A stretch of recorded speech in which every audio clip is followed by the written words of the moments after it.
அன்பு நெஞ்சங்களுக்கு வணக்கம். பொன்னியின் செல்வன் கடந்த அத்தியாயத்தில் அந்த பழுவேட்டரையருடைய கோபம் அங்கே கேட்டாங்க இல்லையா, இந்த மாதிரி யாரையும் ஆலோசனை கேட்கலன்னு எப்படி சொல்ல முடியும், பெரிய பிராட்டியிடமும் குந்தவை தேவியாரிடமும் கேட்டிருக்காரே சுந்தர சோழர் அப்படின்னு சொல்லவும் அங்கே ஒரு சிரிப்பலை எழுகிறது. அதை கேட்ட உடனே பழுவேட்டரையருக்கு கடுமையான கோபம். உங்களால் எப்படி சிரிக்க முடிகிறது அப்படின்னு கேட்குறாரு. எனக்கு ரத்தம் கொதிக்குது, என்னால் ஏற்றுக்க முடியல, நம்மக்கிட்ட ஒரு அனுமதி கேட்கல அப்படின்னு சொல்லி நான் சொல்கிறேன், நீங்களாம் சிரிக்கிறீங்களே, எப்படி முடியுது உங்களால் அப்படின்னு சொல்லிட்டு என்ன பண்ணுறாருன்னா, தேவராளன் சொன்னார் இல்லையா, அரச குலத்தினுடைய ரத்தப்பள்ளி துருக்கை கேட்குறாள் அப்படின்னு சொல்லிட்டு, நீங்கள் எல்லாரும் உங்களுடைய வாளை எடுத்து என்ன பண்ணிடுங்க, என்னுடைய கழுத்தை வெட்டிடுங்க, நானே என்ன பண்ணிடுறேன், பலியாக விடுகிறேன், எங்கள் குடும்பமும் பல தலைமுறைகளாக ஆட்சி செய்து கொண்டிருப்பவர்கள் அப்படின்னு சொல்கிறார். சொன்ன உடனே அங்கே ஒரு பயங்கரமான நிசப்தம், அமைதி, காற்று வீசக்கூடிய சத்தம் மட்டுமே கேட்கிறது. இப்போ சம்புவரையர் அங்கே இருக்கக்கூடிய அந்த அமைதியை அப்படியே பார்த்துட்டு அவர் பேச தொடங்குறாரு.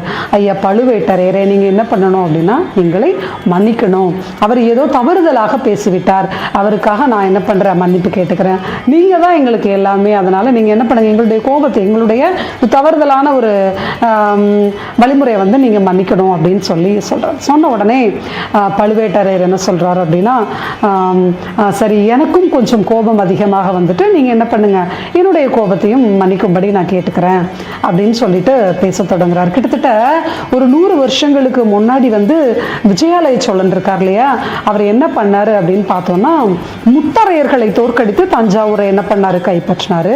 அது மட்டும் இல்லாமல் பல்லவ சைன்யத்துக்கு ஆதரவாக நின்று பாண்டியர்களை தோற்கடிச்சாரு. இது மட்டும் இல்லாமல் நாஞ்சில் நாடு, தொண்டை மண்டலம், பாண்டிய நாடு, யாருக்குமே வணங்காத சேர நாடு, கங்கபாடி, நுளம்பாடி, சீர்பூலி நாடு, பெரும்பான பகுதி, இந்த மாதிரி நிறைய பகுதிகளை என்ன பண்ணார் அப்படின்னா வெற்றி கொண்டார். அங்கெல்லாம் புலிக்கொடி பறந்து கொண்டு இருக்கிறது. இங்க ரெட்டை மண்டலம், வேங்கி, அப்புறம் பார்த்தோன்னா ஈழம், இங்கே மட்டும்தான் நம்ம ஒன்றும் என்ன பண்ணலை, வெற்றி கொள்ளவில்லை. அதுக்கு காரணம் என்னன்னு உங்களுக்கு தெரியும் அப்படின்னு பழுவேட்டரையர் சொல்கிறார். உடனே மழவரையர் பேச தொடங்குறார். ஆமாம், அது எங்கே எல்லாருக்குமே தெரியும். தெற்கே பார்த்தோம் அப்படின்னு சொன்னால் அருண்மொழிவர்மன் இருக்கிறாரு, இளையவர். வடக்கு திசையில் பார்த்தோம், ரெட்டை மண்டலம் நீங்கி பார்த்தோம் அப்படின்னா அந்த பகுதியில் இருக்கக்கூடியது மாதண்ட நாயகர், ஆதித்த கரிகாலன். அவங்க 2 பேரும் இருக்கிறதுனால நம்ம இன்னும் என்ன பண்ணலாம், போர் புரியலை அப்படிங்கிறதுனால இன்னும் வெற்றி கொள்ளவில்லை அப்படின்னு சொல்லிட்டு மழவரையர் சொல்றார். இப்போ பெரிய பழுவேட்டரையர் இருக்கார் இல்லையா, ஆமா, நான் உங்களுடைய கருத்தை என்ன பண்றேன், ஆமோதிக்கிறேன். வடதிசையில் இருக்கார்ல ஆதித்த கரிகாலன், மாதண்ட நாயகர், அவர் என்ன பண்றாரு அப்படின்னா, போர் புரியாம காஞ்சிபுரத்துல உட்காந்து பொன் மாளிகை கட்டிட்டு இருக்கிறார். அவருக்கு பல்லவர்கள் ஆட்சி பண்ணி உட்கார்ந்திருந்த அரண்மனை போதலையாம். அது மட்டும் இல்லாம, அதாவது தில்லை சிற்றம்பலத்துக்கு பொன் கூரை வேந்தார் இல்லையா மதுராந்தகர், அவ்வளவு வெற்றி கொண்டவர், அவர் கூட தனக்குன்னு ஒரு மாளிகை கட்டிக்கல.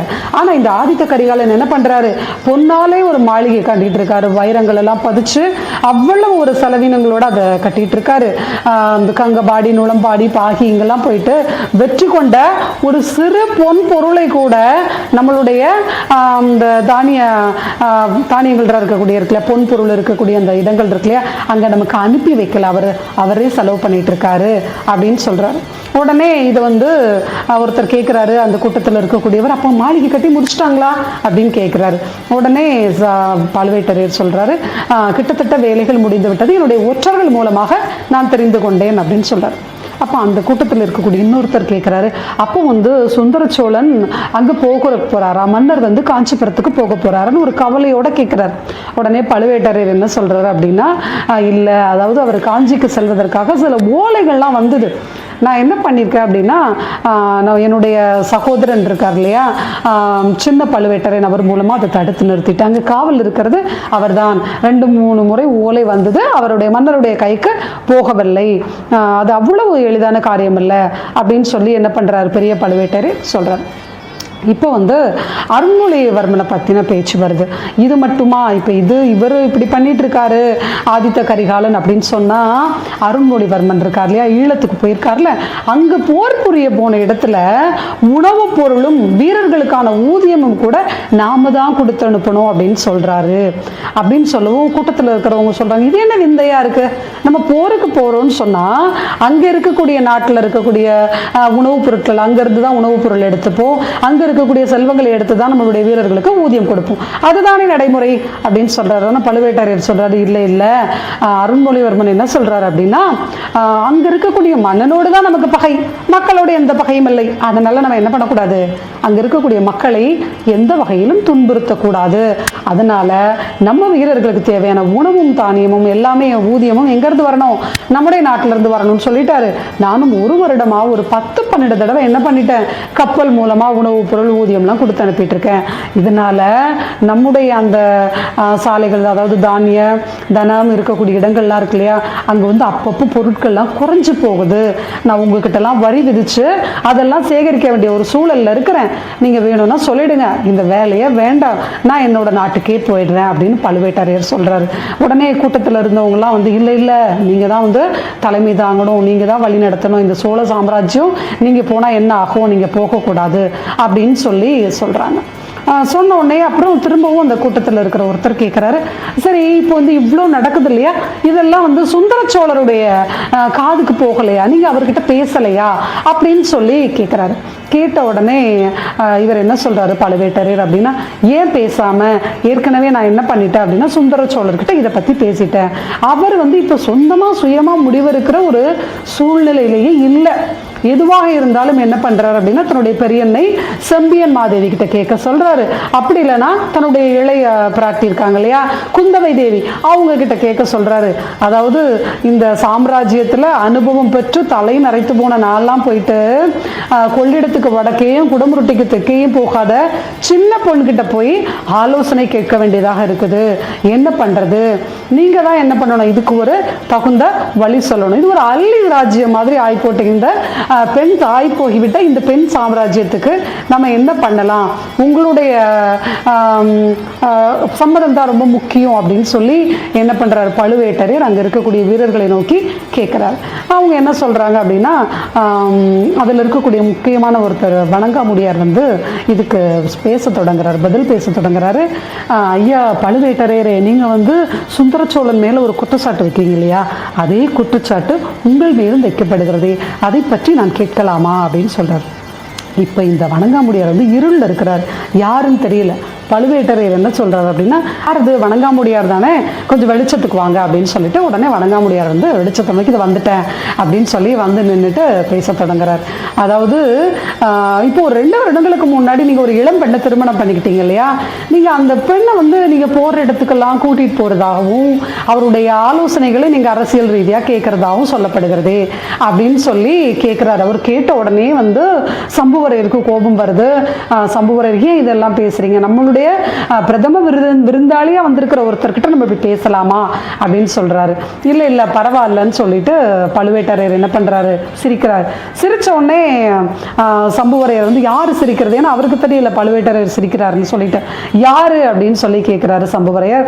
உன்னை பழுவேட்டரையர் சொல்றாரு, நான் தான் சிரிக்கிறேன், ஒன்றும் பிரச்சனை இல்லை அப்படின்னு சொல்லிட்டு சொல்றாரு. நான் வந்து 2 வருடங்களுக்கு முன்னாடி ஒரு இளம் பெண்ணை திருமணம் பண்ணிக்கிட்டது உண்மைதான், எனக்கு அந்த பெண்ணை பிடித்திருந்தது, அவளுக்கும் என்ன பிடித்திருந்தது, நாங்கள் வந்து விரும்பி என்ன பண்ணிக்கிட்டோம், திருமணம் பண்ணிக்கிட்டோம். மனைவியை வந்து நம்ம போற இடங்களுக்கு கூட்டிட்டு போறதுங்கிறது ஒரு சாதாரணமான ஒரு செயல் தானே, இதுல என்ன இருக்கு, மற்றபடி அவங்களுடைய அந்த ராஜாங்க செய்திகள் தொடர்பாக அவங்களோட பேசுறதோ அவங்களுடைய ஆலோசனை கேட்கறதோ நான் பண்றது இல்லை அப்படின்னு என்ன பண்றாரு பெரிய பழுவேட்டரையர் சொல்றாரு. உடனே வணங்காமுடியார் என்ன சொன்னா, அப்ப அந்த பல்லக்குல இருக்கிறது யாரு, இந்த பல்லக்கு நீங்க போகும் இடங்களுக்கெல்லாம் கூடவே வருது அப்படின்னு சொல்லவும் அவர் பழுவேட்டரையர் சொல்றாரு, ஒரு அரை நாளிகை நீங்க பொறுத்திருக்க முடியுமா, அதுக்கும் நான் பதில் சொல்றேன் அப்படின்னு சொல்றாரு. உடனே வணங்காமுடியார் வந்து, எல்லாரும் போலவே எனக்கும் பெரிய பழுவேட்டரையர் மேல பெரிய மரியாதை மதிப்பும் இருக்கு, யாரும் என்னை தவறா எடுத்துக்க வேண்டாம், இது எல்லாருடைய கேள்வி அப்படிங்கிறதுனால நான் இதை கேட்டேன் அப்படின்னு சொல்லி சொல்லிடுறாரு. இப்போ திரும்பவும் பெரிய பழுவேட்டரையர் வந்து பேச தொடங்குறாரு. அதாவது நீங்க கொஞ்ச நேரம் பொறுத்துருங்க, நான் யாருன்னு சொல்றேன்னு சொல்லிட்டு, அதாவது சுந்தர சோழர் வந்து இப்போ அரசாட்சி புரிஞ்சிட்டு இருக்காரு இல்லையா, இதுக்கு முன்னாடி, அதாவது அதுக்கெல்லாம் முன்னாடி கண்டராதித்த தேவர் தான் என்ன பண்ணிட்டு இருந்தாரு, அரசனால இருந்தாரு. அவர் வந்து தன்னுடைய அரசாட்சி யாருக்கிட்ட, அவர் சிவபக்தி உடையவர் இல்லையா, அவருக்கு வந்து யாருக்கிட்ட அரசாட்சி கொடுக்கலாம் பதவியை திறக்கும் போது அவர் என்ன பண்றாருன்னா, அவருடைய மகன் மதுராந்தக தேவர் வந்து ஒரு சின்ன பையனா இருக்கிறார், 1 வயது குழந்தை. அப்போ கண்டராதித்த தேவர் வந்து தன்னுடைய தம்பி அரிஞ்சய சோழர்கிட்ட என்ன பண்றாரு, அரசாட்சி ஒப்படைக்கிறார். இப்போ அவர் ஒப்படைச்சிட்டாரு. ஒரு வருட காலத்திற்கு மேல் அந்த அரிஞ்சய சோழரால் என்ன பண்ண முடியல, அரசவையில் அரசை தொடர்ந்து நடத்த இயலவில்லை. மதுராந்தகரும் குழந்தையாக இருக்கிறார், கண்டராதித்த தேவருடைய மகன் இல்லையா. இப்போ அவர் என்ன பண்றாரு அப்படின்னு பார்த்தோம்னா, அரிஞ்சயர் ஒரு வருஷத்துக்கு அப்புறமா அவருடைய மகன் 20 வயது காளையாக இருந்தவர் யார் அப்படின்னு பார்த்தோம்னா சுந்தர சோழன். அதனால அவர்கிட்ட அரசாட்சி வந்துச்சு. இப்போ அவர் இத்தனை வருட காலமும் ரொம்ப நல்லா அரசாட்சி பண்ணிட்டு இருந்தார், அதுல எந்த குறையும் கிடையாது. ஆனா இப்போ அவருக்கு வயதாகிவிட்டது, அவரால் செயல்பட முடியல. இந்த நேரத்தில் அடுத்து யார் அரசாட்சிக்கு வரணும்? அதாவது அரிஞ்சய சோழருடைய பேரனான ஆதித்த கரிகாலனா, இல்லைனா கண்டராதித்த தேவருடைய மகன் மதுராந்தகனா அப்படின்னு சொல்லி கேட்கிறார். அப்ப கூட்டத்தில் சொல்றாங்க, கண்டிப்பா மதுராந்தகன் தானே வரணும், கண்டராதித்தருடைய மகன் தான் வரணும். ஆனா இப்போ அந்த கண்டராதித்தருடைய மனைவியா இருக்காங்க இல்லையா, செம்பியன் மாதேவி, அவங்க தன்னுடைய மகன் அரசவைக்கு வரதோ இல்லை அரசாட்சி பண்றதையோ பெரிதாக விரும்பவில்லை, சிவமார்க்கத்தில் அவங்களை ஈடுபடுத்தி இருக்கிறதா சொல்றாங்களே அப்படின்ற ஒரு கேள்வி எழுகிறது. இதுக்கு பழுவேட்டரையர் என்ன சொல்றாரு அப்படின்னா, அது உண்மைதான், செம்பியன் மாதேவி தன்னுடைய மகனை சிவமார்க்கத்தில் கொண்டு போனது உண்மை. அவங்க ஏன் அப்படி பண்ணாங்க அப்படின்னா, ஒருவேளை அரசாட்சிக்கு வந்தால் தன்னுடைய மகனுக்கு ஏதாவது தீங்கு நேர்ந்துருமோ அப்படின்னு பயப்படுறாங்க. ஒரு அம்மா பையனுக்கு அரசாட்சி வேணுமா, பையன் உயிரோடு இருப்பது முக்கியமான, கண்டிப்பா பையனுடைய உயிர் தான் முக்கியம் நினைப்பாங்க இல்லையா. அதுதான் காரணம். மதுராந்தகரும் முதல்ல அப்படிதான் இருந்தாரு. ஆனா இப்போது அவருக்கு தன்னுடைய ராஜ்ய பரிபாலனம் பண்ணணும் அப்படிங்கிற ஒரு ஆசை வந்திருக்கு, தன்னுடைய நாட்டை காப்பாற்ற வேண்டிய தன் கடனை நினைக்கிறாரு. அதனால அவர் வரதுதான் உகந்ததா இருக்கும், சரிதானு கேட்கிறாரு. எல்லோரும் ஆமோதிக்கிறாங்க. இப்போ ஆமோதிச்சதுக்கு அப்புறம் திரும்பவும் பழுவேட்டரையர் கேட்கிறார், நீங்க எல்லாருமே சத்தியம் பண்ணி உண்மையா சொல்லுங்க, அதாவது அடுத்த சோழ சாம்ராஜ்யத்துக்கு உரிமையான மதுராந்தகரை நம்ம பட்டத்தில் அமர்த்துவதற்கு நீங்க எல்லாரும் ஆவணம் செய்வீங்களா, உயிரை கொடுக்கவும் சுத்தமா இருக்கீங்களா, உங்க எல்லோருடைய உறுதுணையும் கிடைக்குமா அப்படிங்கறத என்ன பண்றாரு, உறுதிபட நீங்க சொல்லணும் அப்படின்னு சொல்லி ஆணித்தரமாக கேட்கிறார். அங்க இருக்கக்கூடிய எல்லாருமே அதுக்கு நாங்க என்ன பண்றோம், ஆவணம் செய்யறதுக்கு ரெடியாக தயாராக இருக்கிறோம் அப்படின்னு சொல்லி என்ன பண்றாங்க சொல்றாங்க. சொன்ன உடனே பல்லக்கு பக்கத்துல போறாரு. பல்லக்கு கிட்ட போன உடனே எல்லோரும் ஆவலா எதிர்பார்க்கறாங்க. பக்கத்துல போயிட்டு உள்ளிருந்து இருக்கக்கூடிய அந்த நபரை வெளியே வருமாறு அழைக்கிறார். ஐயா மதுராந்தகரே, வெளியே வாருங்கள் அப்படின்னு சொல்றாரு. இப்ப வந்தியத்தேவன் அந்த தூண் மறைவிலிருந்து இத்தனை நிகழ்வுகளையும் கேட்டுக்கொண்டு இருக்கிறார் இல்லையா. அப்படி மெதுவாக பார்க்கிறார். உள்ளே அதே பொன் வண்ணமான ஒரு கரம் வருகிறது. இப்போ கையில வளையல் இல்லை, காப்பு போட்டிருக்கிறார். அதே அழகான பொன் வண்ணத்தில் முகம். வெளியே வருபவர் பெண் அல்ல, கண்டராதித்த தேவர் அவருடைய மகன் மதுராந்தகர். பார்த்த உடனே வந்தியத்தேவனுக்கு ஆஹா, நம்ம முன்னாடி பார்த்த காட்சின்றது வேறு, அப்போ இங்க இருக்கிறது பெண்ணுன்னு அல்லவா நம்ம நினைச்சிட்டோம், இது மதுராந்தகர் கண்டராதித்த தேவருடைய மகன்.